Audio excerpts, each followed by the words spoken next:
우리가 이제 앞 시간까지 보면은 경영의 기법 뭐 이런 부분들 범위 뭐 조직 관리 조직의 생성 이유 뭐 이런 부분들에 대해서 다양하게 좀 살펴봤습니다. 예, 지금 이제 앞으로 이 시간에는 경영자 경영자에 대해서 이제 깊이 있게 우리가 알아볼 것인데 우리도 경영자 하면 우리 뭐 여기서 수업을 안 받아봐도 경영자는 누구라는 것 직감적으로 좀 다 알잖아요. 아는데 이걸 이제 체계적으로 설명해 놓은 것이니까 한번 쭉 내용을 살펴보면 금방 이해 가는 부분들이니까 부담 없이 편안하게 좀 보시기 바랍니다. 지금까지 사실은 이게 5번째 제가 녹음이에요. 그 앞에 3번은 그냥 뭐 제가 잭을 안 꽂아가지고 나중에 보니까 영상은 나오는데 얼굴은 나오는데 이게 녹음이 안 돼가지고 벙어리가 돼버렸더라고요. 그래서 또 포기했고, 또 2번째는 녹음을 한 40분쯤 했는데 또 어디 전화가 와가지고 자국이 들어가서 또 삭제를 해버렸고, 또 한 번은 또 이게 영상 하다 보니까 좀 조금 이상해가지고 그냥 바로 이 목소리만 그 입력시키는 기능으로 했더니 여기 또 뭐가 잘못돼가지고 좀 녹음이 또 안 됐어요. 그래가지고 좀 많이 짜증이 났었습니다. 지치기도 했고, 그래서 지금 실질적으로는 지금 강의로 친다면은 5번째니까 2시간 반 지나서 이제 막 3시간째 접어드는 그런 그 똑같은 내용을 가지고 설명하는 거나 다름이 없습니다. 그래서 이 부분은 이제 한 앞으로 50분 정도 하고 또 단원을 끝내고 또 50분 정도 할 것입니다. 왜 중간중간 자르냐면은 이것이 이제 저쪽에 그 유튜브에 올리는 데도 그렇고 이쪽에 이제 링크 하는 데도 그렇고 이 길으니까 문제가 많이 발생을 해요. 30분 이내는 좀 쉽게 되는데 30분 이내로 자르다 보니까 너무 또 분량 여러 가지 쪼가리가 되고 여러분들이 보시기 좀 불편할 것 같고, 그래서 가능한 대로 1시간 단위로 지금 조정을 하려고 노력을 하고 있습니다.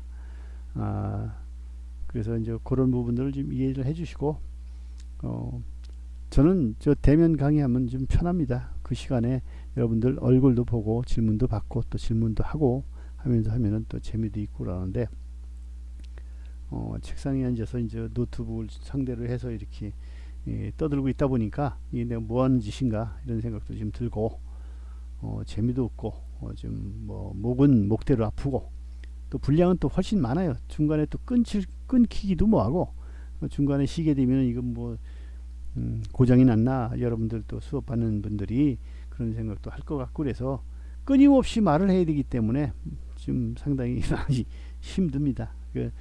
여러분들도 힘들 거고, 그러니까 조금씩 이해의 폭을 넓히고 그러면서 이제 생활해 나가기로 합시다. 이번 시간에 이제 경영자에 대해서 구체적으로 좀 볼 것입니다. 다 알고 있는 개념이니까 이게 이 법적인 용어나 체계적인 용어는 어떻게 활용되고 있구나, 범위는 어떻게 설정을 하고 있구나, 이런 부분들을 이해를 해 주시면 좋겠습니다. 조직의 경영자의 개념과 역할은 어떻게 되냐면은 조직의 목표 달성을 위해서 뭐 기획하고 또 조직화하고 또 이것을 시행하는 단계에서 지휘를 하고 또 잘못되는 부분들을 통제를 하고 이렇게 하는 것이 이제 경영 활동입니다. 이런 것을 수행하는 과정에서 중요한 결정을 내리고 구성원들을 이제 활동을 지휘하고 조정하는 권한을 가진 사람을, 그런 책임을 가진 사람들을 이제 경영자라 이렇게 얘기를 합니다. 소위 말해서 회사에서는 뭐 과장, 부장, 뭐 이사 뭐 이렇게 하듯이 이런 부분들 경영자라는 그 위에 임원진급을 이제 경영자라고 이렇게 얘기를 하죠.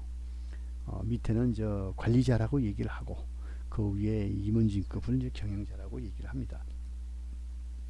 경영자라는 것은 관리자와 달리 어떤 기술적인 기능을 발휘하는 것이 아니고 향후에 발생할 수 있는 소지들을 미리 예측해서 계획하고 이것을 조종하는 권한과 책임, 여기는 책임도 따르죠. 책임을 지닌 사람들을 이야기하는 것입니다.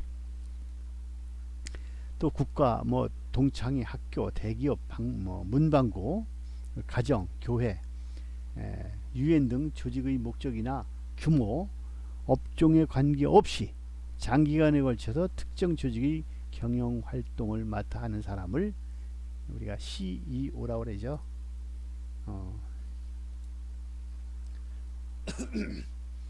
우리가 CEO 그랬는데 CEO가 그런 의미에서 CEO라고 하는 겁니다. 기업 조직에 있어서의 경영자의 개념인데, 기업의 경영 목표 달성을 위해 생산, 그리고 이제 마케팅, 그리고 인사, 재무 등과 관련된 경영 활동을 계획하고 조직화하며 지휘하고 통제하는 사람을 경영자라고 또 얘기를 합니다. 우리가 이제 경영자 하면은 대부분 뭐 사장을 경영자라고 생각을 하는 경우도 있는데, 중소기업에서는 사장이 경영자가 맞습니다. 맞고, 경영자에서 CEO라고 하는 것은 그 관리자, 즉 관리 그 CEO와 주인은 좀 다르죠. 투자자를 이제 소유 경영자와 또 전문 경영자를 이제 구분을 하는데, 중소기업에서는 CEO라고 얘기를 안 하고 되게 이제 소유 경영자들이 많죠. 자기 거를 지분이 이제 절대적인 부분들, 그런 부분들이 이제 하는 것들을 되게 이제 소유 경영자라고 얘기를 하고, 중소기업은 대부분 소유 경영자가 많습니다. 그리고 창업해가지고 당대에서 이렇게 한 부분들이 많고, CEO라는 것은 이제 좀 조직이 큰 회사들에서 상장이 안 됐더라도 큰 회사들에서 이제 전문적인 경영만 맡아서 하는 부분들을 이야기하는데, 우리나라에서는 사실 CEO 해가지고 전문 경영으로만 딱 떨어져 나온 경우가 좀 드뭅니다. 드물고, 대기업이 아니면 그래요. 대기업도 그룹 총수가 결정권을 거의 다 가지고 있잖아요. 그래서 이런 걸 말은 좋아서 CEO라고 하는데, 사실은 이 경영자 하면은 주인, 사장, 이런 부분을 이야기하는 것이라고 이제 생각을 하면 되겠습니다. 다음 이제 11번으로 가보겠습니다. 그러면 경영자의 역할은 무엇이냐? 권한만 있는 것이냐? 아니면 책임만 있는 것이냐? 책임과 권한이 다 있죠. 권한이 있는 곳에는 반드시 책임이 뒤따르게 돼 있어요. 권한만 주는 곳은 없습니다. 집에서 가장도 가장을 부양하기 위해서 수입을 어디서 좀 돈을 벌어와야 되고, 돈 못 벌어오는 아버지는 그 괄시받게 돼 있는 그런 세상이 됐습니다. 그게 또 당연하고, 가정의 책임은 가족원들의 그 경제에 문제가 안 생기게끔 벌어오는 거예요. 벌어오고 또 훈육하고 해서 어떤 조직을 이끌어 나가는데 일정 부분을 권한도 지고 책임도 지는 거죠. 경영자의 역할은 인간관계의 역할, 그 경영자가 조직을 원만하게 운영해 나가는 데 도움을 주고 있는 대인적 역할. 인간관계의 역할은 뭐냐면 조직의 대표자로서의 역할. 그 조직을 대표하고 얼굴이라고 보는 거죠. 조직에서 어떻게 나갈 것인가, 어디까지 할 것인가, 무엇을 할 것인가, 모든 분야에 대해서 대표하고 책임지고 이끌어 나가는 리더를 얘기하는 겁니다. 지휘자로서의 역할은 뭐냐면 조직의 수장이라고 해요. 군대에서 이제 장군이나 뭐 대장, 뭐 중대장, 소대장, 대대장, 연대장, 뭐 사단장, 군단장 뭐 이렇게 하듯이 그런 그 지휘자로서의 역할, 그리고 부하 직원 선발 및 훈련, 이거 굉장히 중요하죠. 선발하고 훈련시키고 이런 동기를 부여해 주는 거예요. 모티베이션을 여기 줌으로 인해서 또 좀 더 적극적이고 효율적으로 할 수 있게끔 이런 동기를 부여해 주는 거예요. 비전 제시를 해주는 거죠. 그리고 연락자로서의 역할, 기업 외부와 내부와의 역할, 그 대외 연결 능력이죠. 우수한 경영자는 대외 연결 능력이 탁월해야 됩니다. 대외 연결 능력이 탁월한 회사는 그래서 중소기업을 볼 때 그 대표자가 누구인가, 무엇을 전공한 사람인가가 상당히 중요해요. 그래서 많이 좀 묻고 따지고 뭐 예를 들어 신용보증기금이랄지 기술보증기금 이런 데에서 대출 받을 때도 그렇고, 대표자가 무엇을 했던 사람이냐, 또 학력은 어떻게 됐냐, 이런 것들도 반드시 기재를 하게 돼 있어요. 왜 그러냐면은 그 사람의 대외 연결 능력, 이게 어느 정도 있는가를 보는 거예요. 발이 넓다, 또 뭐 이런 부분들, 여러 사람과 사람 간에 하는 일들이기 때문에 그래요. 뭐 가격이 저렴하다라고 무조건 쓰는 것도 아니고, 처음에 진입을 하게 될 때에는 무엇을 알아야 진입을 할 거 아니에요. 아무것도 모르는데 맨땅에 헤딩할 수도 없는 것이고, 아무것도 모르는 사람하고 접촉해서 상담하려고 하진 않죠. 그렇기 때문에 이런 부분들도 상당히 중요하다. 연락자로서의 그 대외 연결 능력도 매우 중요하다, 이런 것을 여기서 이야기하는 것입니다. 정보 관련 역할, 정보를 수집하고 전달하는 커뮤니케이션 활동, 그리고 정보 전달 역할, 이것도 중요하죠. 대개 보면 그 경영자가 정보력이 좀 많죠. 연락자 뭐 이런 부분들 이런 게 있어서 그래요. 이제 외부와 이제 연락도 많이 하고, 또 외부 활동도 좀 하게 되고, 그 사람의 대외 연결 능력이 있는 사람들이 밖에서 듣는 그 정보도 많을 것이고, 이것을 모니터하는 역할도 좀 클 것입니다. 그리고 회사에 대해서 향후 계획이랄지 현재 상황을 설명해주고 하는 그 대변자의 역할도 좀 할 것이라고 봅니다. 그리고 회사에 대한 그 홍보라든가 이런 부분들, 그 회사가 무슨 업종에 무슨 제품을 생산하고 판매하고 하는 그런 그 전파자적인 역할도 할 것입니다. 그리고 의사결정의 역할은 뭐냐면 다양한 문제에 대한 최적의 해결책을 제시를 할 거라고 보죠. 많이 알기 때문에. 외부에 대한 연결 능력도 있죠. 외부에 대한 정보 사항도 많죠. 무엇을 어떻게 해야 좀 좋은 방향으로 갈 것인가를 알고, 또 권한과 책임을 같이 가지고 있는 부분이기 때문에 다양한 문제를 해결하기 위해서 아주 굉장히 열심히 노력을 할 것이다. 그리고 기업가로서의 역할, 기업가니까 기업을 어떻게 성장, 유지, 발전시킬 것인가, 성장 지속 가능한 그 아이템은 무엇인가에 대해서 뭐 수없이 고민할 것입니다. 일반 사원들이 하나를 고민한다면은 그 리더인 그 최고 경영자는 5가지, 10가지를 고민하게 돼 있습니다. 24시간 뇌에서 깨 있다고 해도 과언이 아닙니다. 왜 그러냐면은 아침에 예를 들어서 세수하고 머리를 감을 때 아이디어가 제일 많이 떠오르고, 오늘 가서 무슨 업무를 어떻게 시작할 것인가도 그때 생각하고 아이디어를 얻는 경우가 상당히 많아요. 그래서 그런 부분이 좀 있고, 또 교란 처리자로서의 그 역할, 또 교란 처리자, 이게 교환이죠. 교환 처리자. 어떤 일이 발생했을 때 이거를 해결하는데 교란이 아니라 이건 좀 이따 좀 바꾸기를 하고, 또 자원 배분자로서의 역할. 자원은 항상 넘쳐흐르는 게 아니고 항상 희소하죠. 부족하죠. 자금도 항상 좀 부족하고, 남더라도 왜 그러면 남는 대로 또 투자하게 돼 있어요. 좀 더 높은데, 좀 더 발전된 곳으로 향해서 계속 진화하려고 하는 그런 그 관성이 있기 때문에, 이것을 희소한 자원을 적절하게 우선순위를 선별해서 배분해주고, 그 결과물을 또 체크하고 해서 하는 그런 자원 배분자로서의 역할도 합니다.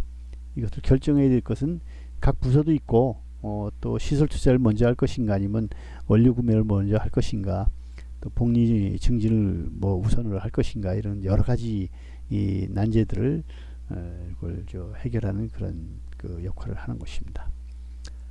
참 교란 처리자로서의 역할은 뭐냐면은 교환이 아니고 교란은 뭐냐면은 난제들이 꼬여 있죠. 뭐 이 그 뭐랄까 그저 관계돼 있는 분들 관련자들 간에 어떤 그 의견 뭐 대립이랄지 아니면은 각 소집단마다의 그 추구하는 의사결정이 다를 거란 말이에요. 생산은 생산대로, 판매는 판매대로. 생산은 우수한 제품을 만들었는데 영업에서 판매를 못해서 지금 못 들어가고 있다. 그럼 뭐 영업에서는 또 그럴 거 아니에요. 제품이 좋지 않아서 소비자들이 선호하지 않는다. 서로 뭐 자기 방어적인 그 핑계를 많이 대겠죠.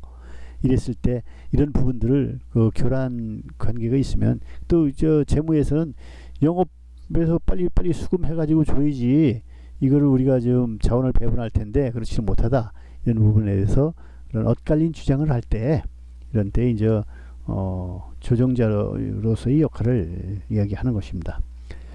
그리고 협상자로서의 역할은 그 기업을 대표하기 때문에 외부든 내부든 책임을 져야 되잖아요. 그래서 책임을 지는 동시에 관리를 해야 되기 때문에 그 협상을 제일 많이 알고 있는 사람이에요, 사실은.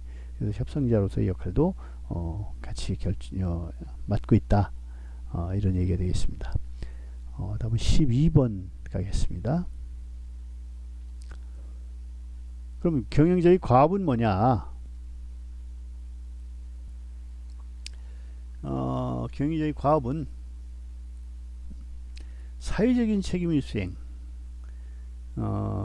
경영자 기업가의 사회적 책임이란 무엇이냐면은 경영자가 의사결정 과정에서 항상 이해관계자가 생기죠. 이해관계자가 항상 생깁니다. 뭐 환경에 대한 이해관계자도 있을 수 있고 투자자의 이해관계도 있을 수 있고 이러면 이해관계자들 간에 그 의사결정을 하고 또 그걸 조율을 하고 하는 부분들이에요. 여기 그 내용대로 한번 보면 경영자가 이 의사결정 과정에서 이해관계자 집단에 미치게 될 의사결정의 영향력을 고려해서 그들에게 최선의 결과가 주어질 수 있도록 의사결정을 내릴 수 있도록 하는 그 노력을 계속 하는 거죠. 그런 책임이죠.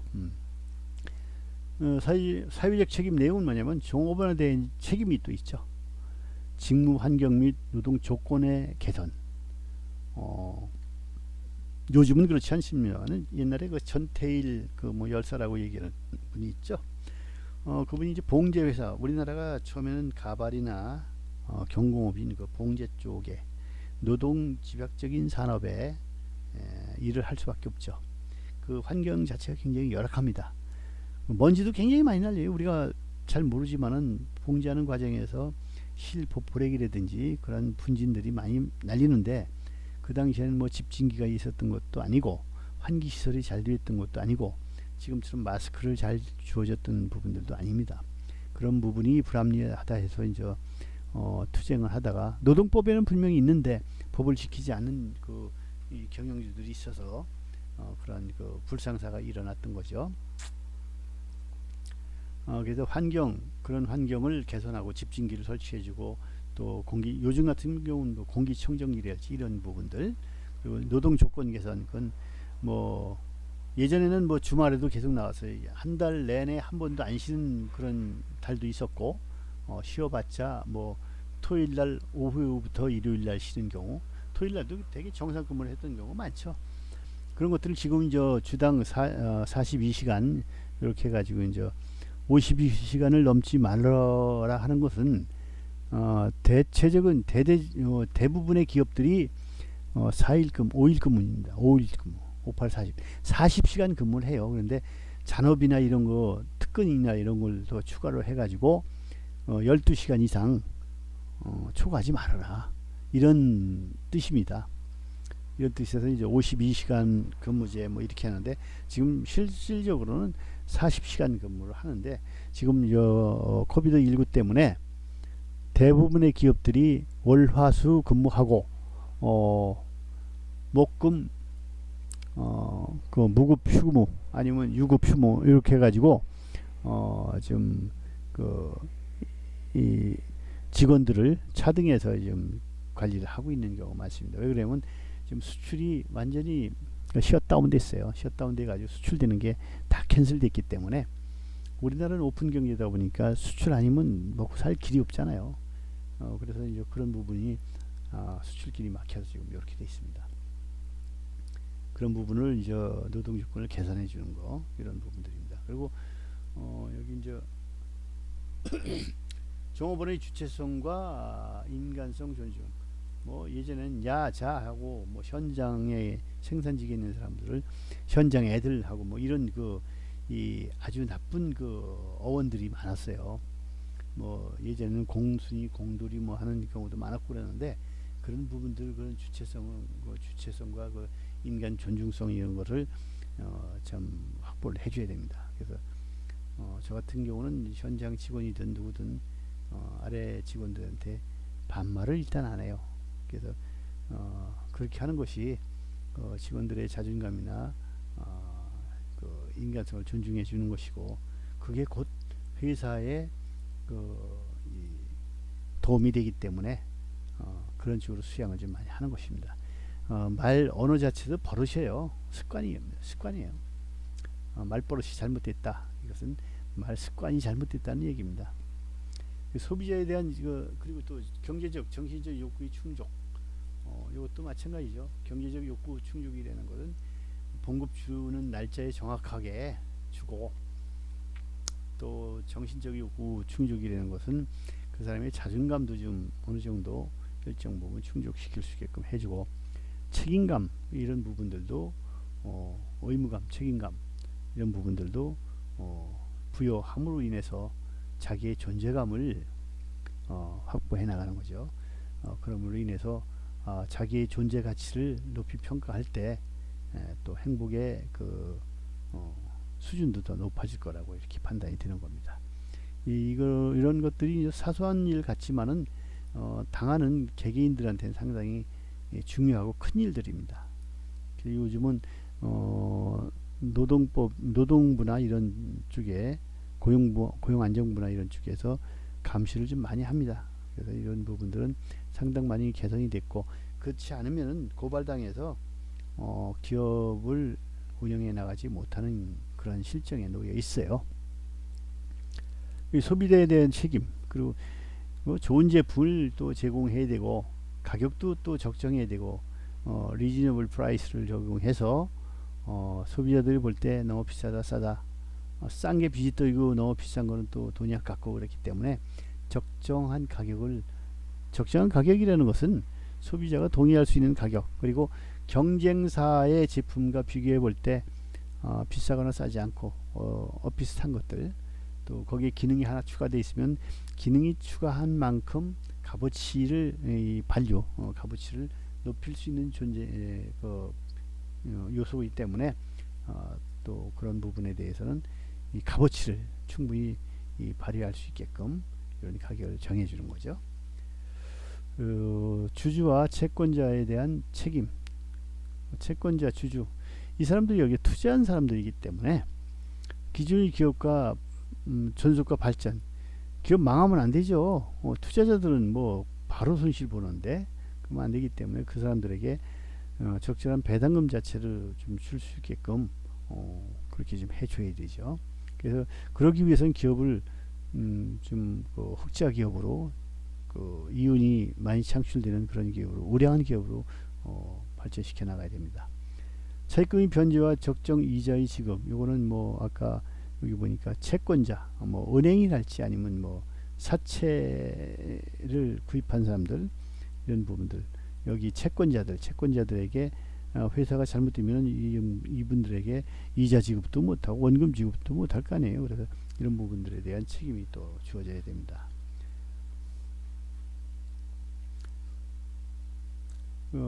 타 기업과 동등 수준의 이 배당인데 같은 동중업 중에 동종 그 유사 기업들 간에 A라는 기업은 많이 주는데 B라는 기업은 너무 적다. 그러면 또 거기서도 투자자들이 돌아설 것입니다. 돌아서 가지고 결국은 주식도 가격이 떨어질 것이고, 그래서 자금을 동원하는데 문제가 생길 것이다.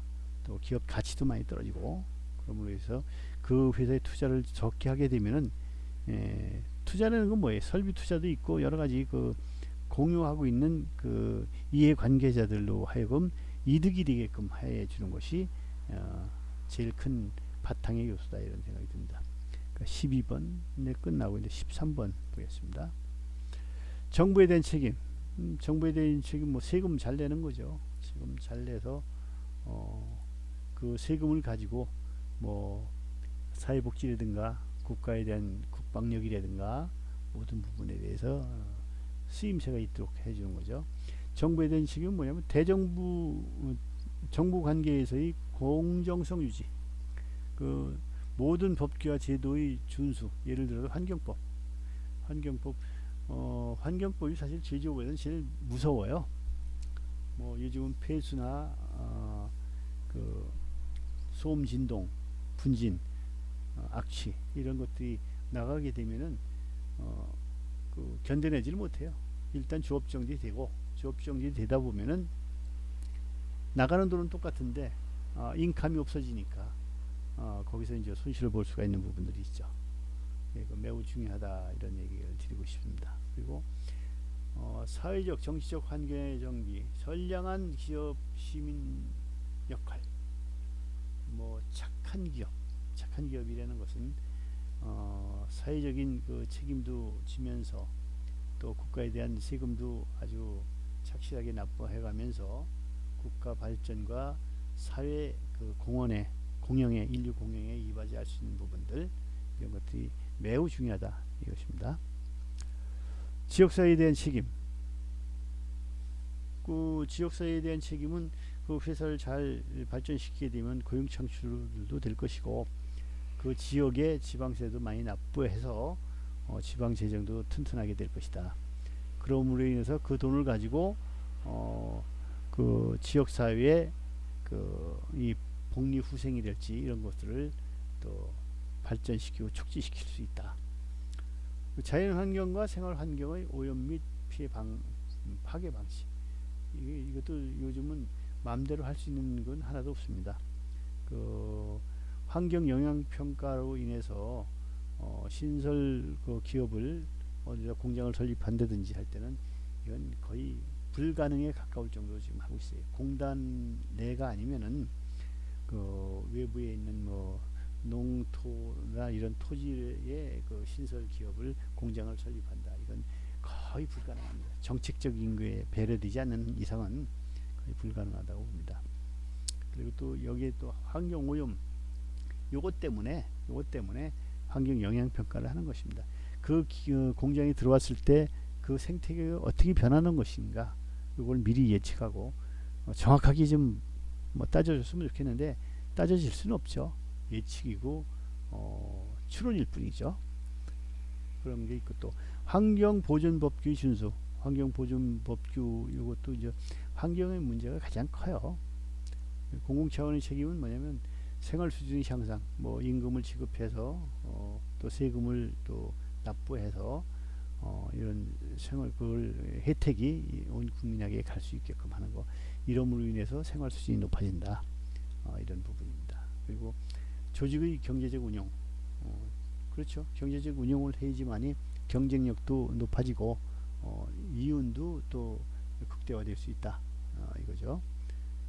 또 여기 뭐 조직이나 자원이나 효율적 관리가 경제적 운영이나 같은 일맥상통하는 얘기가 되겠습니다. 그러면 14번 볼까요?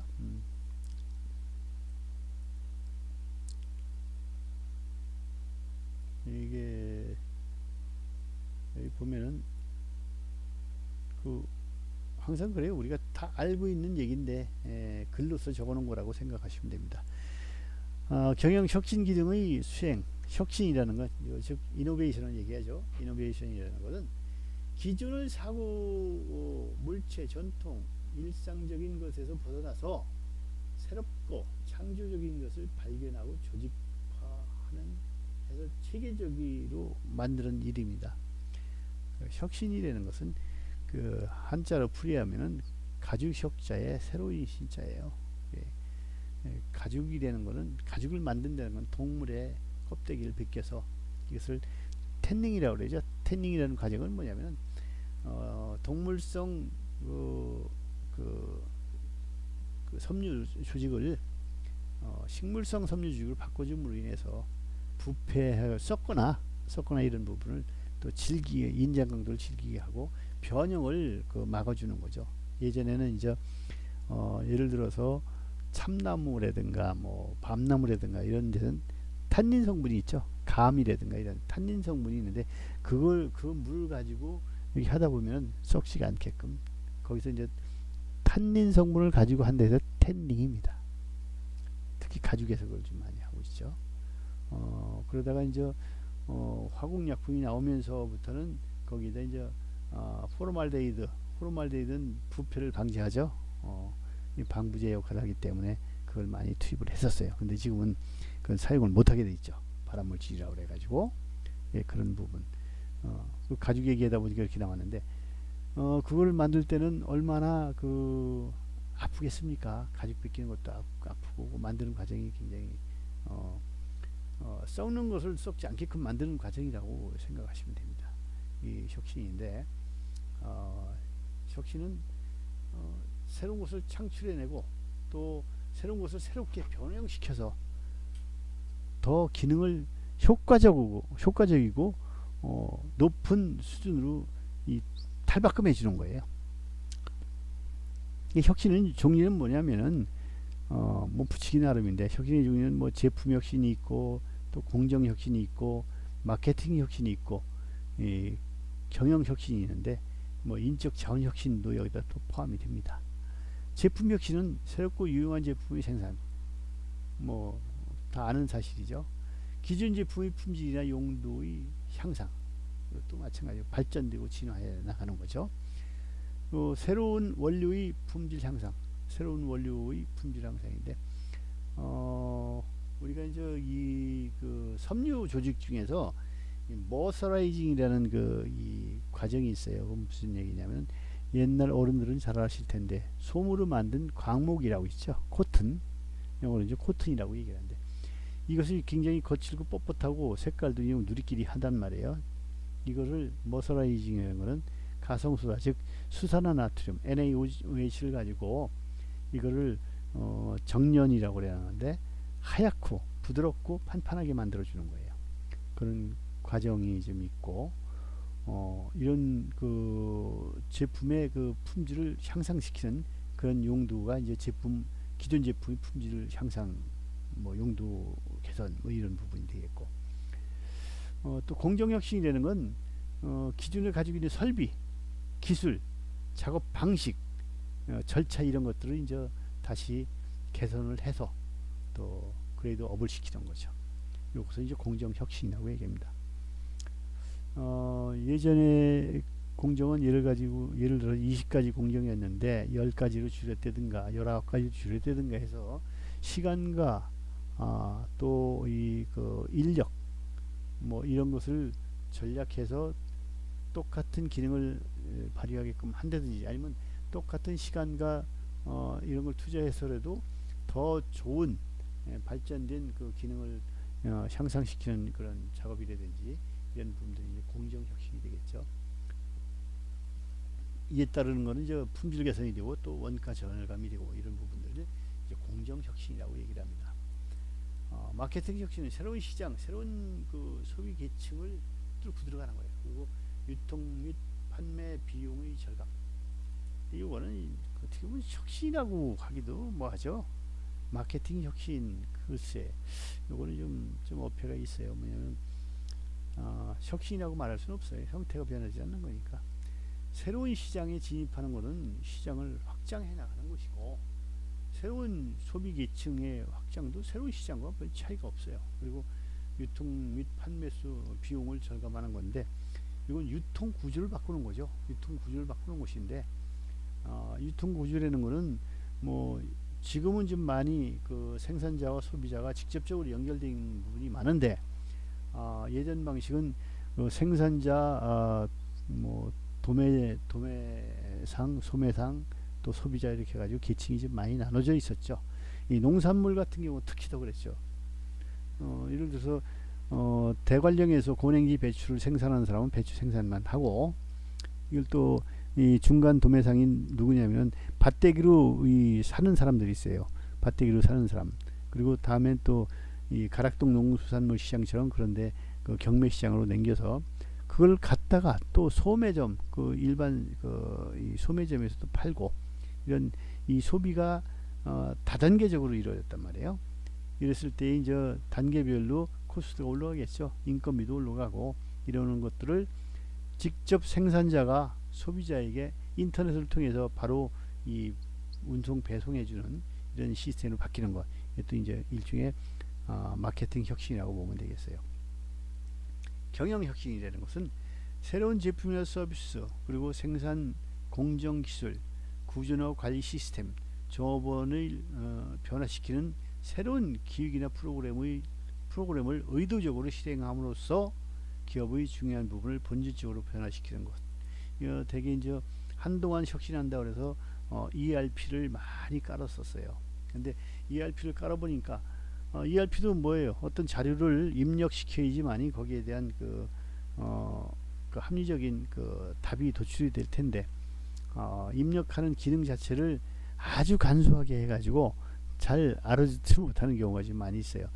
우리가 초기 단계는 컴퓨터가 나왔을 때 지금처럼 인터넷이라든가 아니면 뭐 그 엑셀 프로그램이라든가 이런 것으로 해서 다기능을 발휘했던 것이 아니고, 옛날 타자기 대신에 워드 작업만 했던 그런 그 원시적인 그 절차가 좀 있었습니다. 그래서 이런 부분을 이제 변화시키는 거, 이게 이제 경영 혁신에 속합니다. 여긴 그 인력 자원을 얼마만큼 교육을 잘 시켜서 기능인으로 달인으로 만들 것인가, 이런 부분들도 있고, 그러기 위해서는 뭐 우리가 그렇죠. 어떤 아이디어를 개발하기 위해서 경쟁을 시키고 품평을 하고, 이런 경우가 그전에는 상당히 많았습니다. 요즘은 사람 인건비가 비싸다 보니까 그렇게 못하고 좀 있는 기능 자체만 활용하기도 생산하기도 바쁜 이런 안타까운 현실 속으로 자꾸 빠져들고 있습니다. 특허는 이렇게 보니까 지금도 작년도에는 특허를 보면은 전 세계에서 특허 출원수를 제일 많이 하는 데가 중국으로 이제 변했습니다. 중국으로 변한 게 이제 처음이죠. 예전에는 전부 다 미국이었습니다. 근데 이제 질적인 면에서 보면은 아직까지도 중국이 이 미국의 특허를 그 질적인 면에서는 좀 따라가기 좀 어렵다, 이런 생각을 좀 하는 거죠.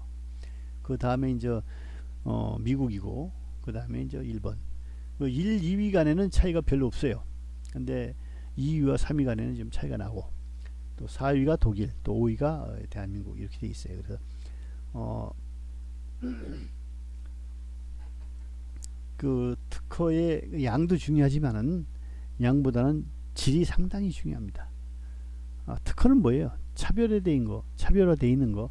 그 페이턴트 자체가 예전 거를 모방한 것이 아니고 한 차원 발전시켰고, 그것을 모델로 해서 파생되는 기술들이 상당히 많단 말이에요. 그래서 이거는 양적인 것보다 질적인 게 상당히 더 의미가 크다, 그리고 중요하다, 이런 말씀을 좀 드리고 싶네요. 여기 이제 그 제일 중요한 거는 우리가 혁신할 때 제품 혁신이 상당히 중요해요. 공정 혁신이나 경영 혁신, 뭐 마케팅 혁신은 한계가 딱 나타나는데, 이 제품 혁신은 부단히 끊임없이 한도 끝도 없이 늘 해야 되는 게 제품 혁신이에요. 그리고 제품 혁신이 잘 이루어져야만이 시장의 그 파워도 좀 늘려나갈 수가 있고, 이윤 창출에서도 그만큼 보장이 되는 것이고, 우리가 한동안 애플과 삼성을 비교해 볼 때 판매량은 그 삼성이 훨씬 많은데 그 매출 대비 이익률을 따지면은 애플이 삼성보다 훨씬 높았었어요. 그게 지금 그 갭이 많이 지금 좁혀지고는 있지만은 그래서 그런 부분이 상당히 중요하다. 그것은 또 달리 말하면은 애플은 자가 생산 공장은 별로 없고 하청 기업을 좀 많이 두죠. 그리고 좀 미국 기업들이 대체적으로 보면 생산 공장을 두지 않고 하청 기업을 둠으로 인해서 자기네들이 오더를 주고 거기에서 뭐라 그럽니까, 점검을 하고, 그리고 모델 같은 경우 디자인을 직접 자기네들이 하고 이런 부수적인 일만 하고, 그래서 인건비를 절약했던 그런 예들이 많이 있습니다.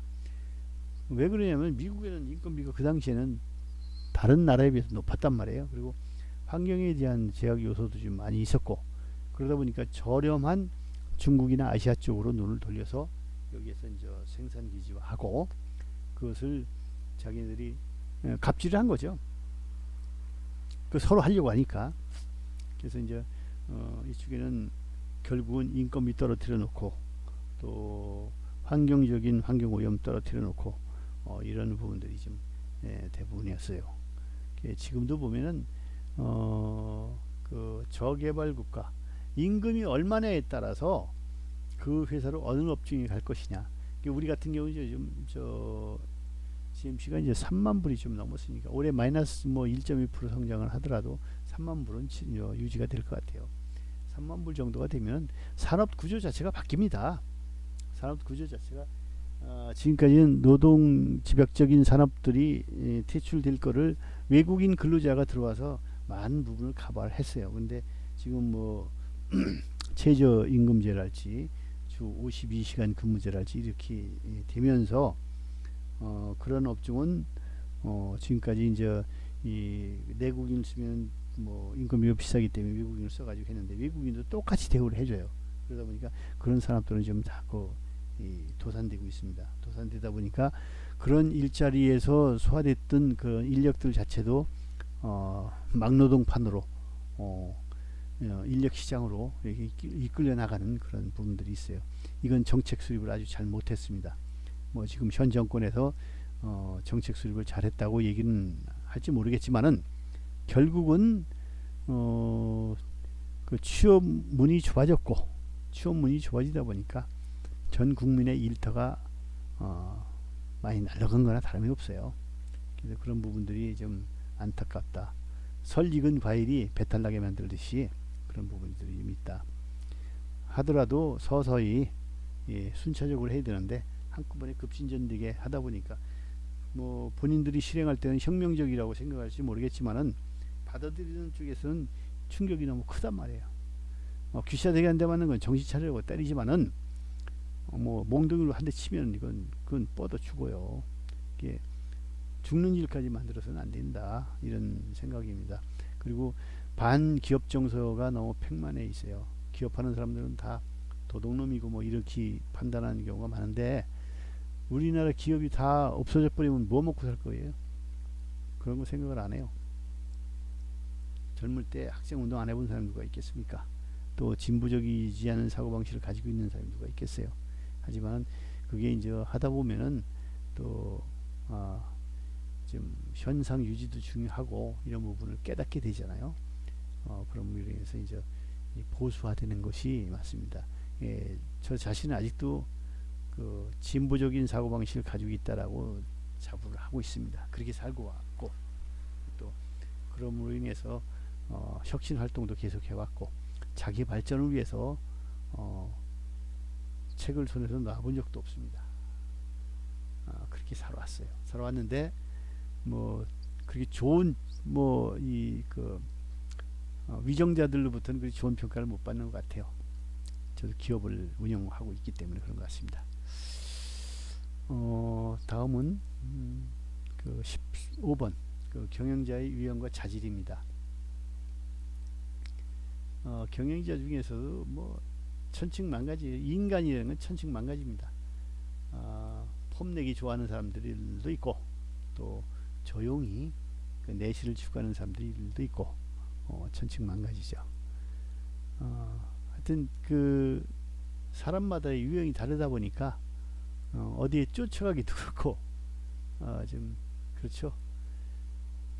여기 이제 경제 유형과 자질인데, 경제 유형은 소유와 경영 관계에 따른 유형이 또 있어요. 소유 경영자인지 또 고용 경영자인지. 아까 그 고유 경영자가 이제 고용 경영자가 되게 이제 CEO라고 대체적으로 이제 얘기를 했죠. 소유 경영자를 우리가 이제 오너십이라 오너 매니지먼트라고 얘기를 하죠. 오너 경영이라고 얘기를 하죠. 즉 주인이라고 얘기를 하죠. 주인. 근데 주인이 경영하는 게 맞아요. 주인이 아니면은 그 한계성이 반드시 나타납니다. 투자할 시점에 투자 안 하고 경제 수지만 마치려고 하는 그런 그렇게 함으로 인해서 몇 년 지나서 경쟁사보다 뭐 설비 투자를 덜 했기 때문에 생산성이라든가 이런 부분들이 처지는 경우, 또 개발을 안 해서 개발 비용을 절약하다 보니까 개발을 좀 미처 하질 못해서 또 신시장에서 퇴출되는 그런 경우가 좀 많이 있습니다. 소유 경영은 오너 경영자는 뭐냐면 자기 자신의 이익이나 목적을 추구하기 위해서 기업을 설립해서 그 기업에 자본을 출자하고 직접 경영하며 손익에 대한 책임과 의무를 직접 맡는 경영자입니다. 그 외람된 말씀이지만 제가 회사를 두 개를 가지고 있어요. 하나는 제 개인 소유 기업이고, 하나는 이 법인을 가지고 있습니다. 네, 일장일단이 있어요. 일장일단이 있었는데 이익이 잘 나는 쪽은 대체적으로 사람 심리가 그런 것 같아요. 개인 기업에 많이 투자를 하게 되고, 또 이익률보다는 양이 많은 것은 또 주식회사의 법인채 일감을 이렇게 좀 배분해주는 그런 경우가 좀 생기더라고요. 그건 뭐 누구나 마찬가지겠죠. 같은 돈이 있더라도 아내 주머니에 들어가는 돈과 내 주머니에 들어온 돈은 또 기분상 다르잖아요. 쓸 때 같이 쓰더라도 그거 마찬가지입니다. 고용 경영자는 엠플로이드 매니지먼트 매니저 이렇게 얘기를 하는데 CEO라고 우리가 생각하면 됩니다. 전문 경영인. 기업의 규모가 커지고 경영관리 활동의 내용이 복잡해지면서 소유 경영자 혼자서는 합리적인 경영 관리가 불가능해져서 출현한 것이죠. 그리고 이제 전문 경영이 되게 재무 쪽, 재무팀이 많아요. 재무팀이 대체적으로 많고, 생산은 그 경영자 쪽에 안 속하는 공장장 역할을 하는 부분들이 좀 있고, 그렇죠. 그 개인 기업이나 가지 운영 상태의 기업에서 흔히 볼 수가 있어요. 선대 회장, 예를 들어서 일대 창업주가 오래돼서 연세가 많아서 자꾸 한다든지 했을 경우에 2세 경영을 하게 될 때 2세는 그 기업에 대해서 정확히 내용을 파악 못하고 그럴 경우가 있죠. 그럴 때 이제 그 회사에 있던 그 경영자를 선발하거나 아니면 외부에서 경영자를 투입해서 대신 경영을 맡고 하는 경우죠. 그렇지만은 이때에도 특별한 의사결정이 있을 때는 오너가 개입을 하게 돼요. 오너의 어떤 추인을 받은 상태에서 컨펌을 받은 상태에서 하게 되죠. 그러니까 이제 이 고용 경영자는 책임의 한계는 그렇게 크지가 않다라고 봐도 돼요. 이래서 이제 소유 경영자하고 이 고용 경영자하고 이제 차이를 좀 봤는데, 사실 기업은 소유 경영자가 경영하는 것이 맞다. 이것은 저의 지론이고 그게 또 합당합니다. 우리나라의 소유 경영자 오너 경영십 그 오너십에서 가장 큰 장점은 뭐냐면은 의사결정이 빠른 의사결정이에요. 빠른 의사결정, 그리고 과감한 투자라고 볼 수가 있어요. 그것이 우리 그 오너 경영자들의 가장 큰 강점이다. 이렇게 판단을 하면 될 것입니다. 여기까지 하고 거의 이제 1시간이 다 됐으니까 좀 쉬었다가 다음 단에서 16번부터 다음 강의를 시작을 하기로 하겠습니다. 여기까지 좀 강의 들으시느라고 수고 많으셨어요. 잠시 쉬겠습니다.